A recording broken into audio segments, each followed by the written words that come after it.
അപ്പോൾ നമ്മുടെ സ്റ്റുഡിയോയിൽ ഇന്ന് റെക്കോർഡിങ്ങിന് വേണ്ടിയിട്ട് ഒരു പുതിയൊരു അതിഥി വന്നിട്ടുണ്ട്. എന്താ പേര്? പ്രണവ്. എവിടെ നിന്ന് വരുന്നത്? പാലക്കാട്. അപ്പോൾ ആള് നല്ല അടിപൊളിയായിട്ട് പാടുന്ന ഒരാളാണ്, ഞാൻ ഇപ്പോൾ കേട്ടിട്ടേ ഉള്ളൂ. അപ്പോൾ എന്തായാലും റെക്കോർഡിംഗ് സെഷനിൽ ഉൾപ്പെടുത്തണം എന്ന് വിചാരിച്ചിട്ടാണ് ചെയ്യുന്നത് കേട്ടോ. ഒരു ചെറിയ ഗ്യാപ്പ് എടുത്ത് എന്നല്ല പറഞ്ഞേ പാട്ടിന്. അപ്പോൾ ഗ്യാപ്പിന് ശേഷം പുതിയൊരു തുടക്കമാണ്.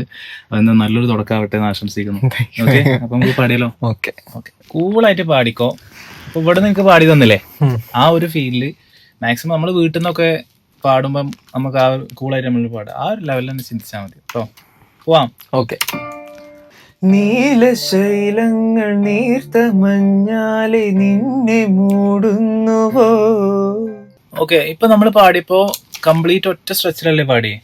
അങ്ങനെ പാടുമ്പോൾ ഉള്ള പ്രശ്നം എന്താ വെച്ചാൽ ബ്രീത്തിന്റെ ബുദ്ധിമുട്ട് വരുന്നുണ്ട്. അതായത് ബ്രീത്ത് എത്താത്ത പ്രശ്നം. അപ്പം നമുക്ക് ആ എൻഡ് കട എത്തുമ്പോൾ നമ്മൾ ബ്രീത്ത് മുട്ടി നിൽക്കുന്ന പോലെ ഇല്ല. അപ്പോൾ അങ്ങനെ അതിനുള്ള ഒരു സൊല്യൂഷൻ എന്ന് വെച്ചാൽ ശരിക്കും പാട്ട് പാടുമ്പോൾ നമ്മൾ ഫുള്ളായിട്ട് ഒറ്റ ടേക്കിൽ പാടണമെന്നാണെങ്കിൽ കൂടെ റെക്കോർഡിംഗ് സെഷൻ ആകുമ്പോൾ നമുക്ക് എന്ത് ചെയ്യാം, കട്ട് ചെയ്ത് പോവാം, പ്രശ്നമില്ല. ഓക്കെ, അപ്പൊ ഈ ബ്രീത്തിന്റെ പ്രശ്നം നമുക്ക് സോൾവ് ചെയ്യാൻ പറ്റും. പകുതി പൂക്കുന്ന പാരിജാതങ്ങൾ താവുപോൽ നെഞ്ചിലമരുന്നു. എങ്ങനെയുണ്ട് പാടിയിട്ട്? അടിപൊളി. വിചാരിച്ച പോലെയൊക്കെ പാടാൻ പറ്റില്ല. പാടാൻ പറ്റി. ഇപ്പൊ ഫസ്റ്റ് ടൈം വരുമ്പം എന്താവും എന്നുള്ളൊരു സാധനമൊക്കെ ഉണ്ടാവുമല്ലോ വരുന്ന സമയത്ത്. അതൊക്കെ ഉണ്ടായിരുന്നോ? ഉണ്ടായിരുന്നു മാറി. കംഫർട്ടായില്ലേ? കംഫർട്ടായി. അപ്പൊ എന്തായാലും നമുക്ക് ഫസ്റ്റ് പാടിയ പാട്ട്, 2 പാട്ട് പാടി നമുക്ക് ഫസ്റ്റ് പാടിയ പാട്ട് കേട്ടോക്കാം അല്ലേ?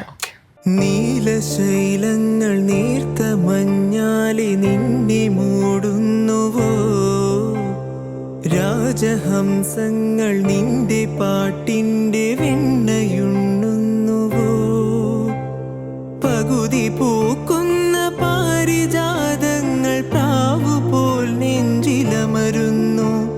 സെറ്റല്ലേ? ഓക്കെ, അപ്പം ഞാൻ കൂടുതൽ നമ്മൾ നീട്ടുന്നില്ല. ഇതുപോലെ നിങ്ങൾക്കും ഇവിടെ വന്നിട്ട് പാടാം. നമ്മുടെ പ്രണവ് പാടിയ പോലെ. പ്രണവ് പാലക്കാട് നിന്നാണ് വരുന്നത്. അപ്പം നിങ്ങൾക്ക് ഇതിൻ്റെ കൂടുതൽ ഡീറ്റെയിൽസ് അറിയണം, ഇവിടെ വന്ന് പാടണമെന്നുണ്ടെങ്കിൽ മേലെ നമ്പർ കൊടുക്കുന്നുണ്ട്, അതിൽ വിളിക്കുക, നിങ്ങളുടെ ഡേറ്റ് ബുക്ക് ചെയ്യുക, വരിക, പാടുക.